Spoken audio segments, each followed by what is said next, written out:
പ്പെട്ട ഉസ്താദുമാരെ, സഹപാഠികളെ, അസ്സലാമു അലൈക്കും.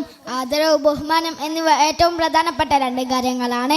അവയെക്കുറിച്ച് രണ്ട് വാക്ക് പറയാനാണ് ഞാൻ ഇവിടെ എഴുന്നേറ്റ് നിൽക്കുന്നത്. ഒരാളായിരുന്നുവല്ലോ ഇബ്ലീസ്. അവനെ അല്ലാഹു തആല പുറത്താക്കി. മഹാനായ ആദം നബി അലൈഹിസ്സലാമിനെ സുജൂദ് ചെയ്യാൻ അവൻ വിസമ്മതിച്ചു. അതായിരുന്നു കാരണം. മാത്രമല്ല അല്ലാഹുവിനെ ധിക്കരിക്കുകയും ചെയ്തു. പ്രിയപ്പെട്ട എൻ്റെ കൂട്ടുകാരെ, ഇതിലേറെ പാഠമുണ്ട് നമുക്ക്. അതായത് അനുസരണം ഏറ്റവും ആവശ്യമാ.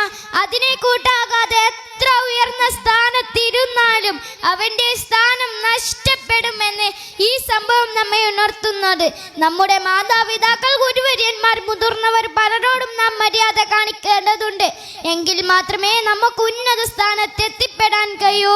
പലപ്പോഴും നാം ചീത്തകൂട്ടിൽപ്പെട്ട് മുതിർന്നവരെ അനുസരിക്കാതിരിക്കുകയും ഗുരുവര്യന്മാരെ ചീത്ത വിളിക്കുകയും ചെയ്യാറുണ്ട്. ഞാൻ എൻ്റെ പ്രിയപ്പെട്ട കൂട്ടുകാരെ ഔരതത്തോടെ ഉണർത്തുന്നു, അത്തരക്കാരായി നാം ഒരിക്കലും മാറിക്കൂടാ. അത് നമ്മുടെ പരിചയത്തിന് കാര്യമാക്കും.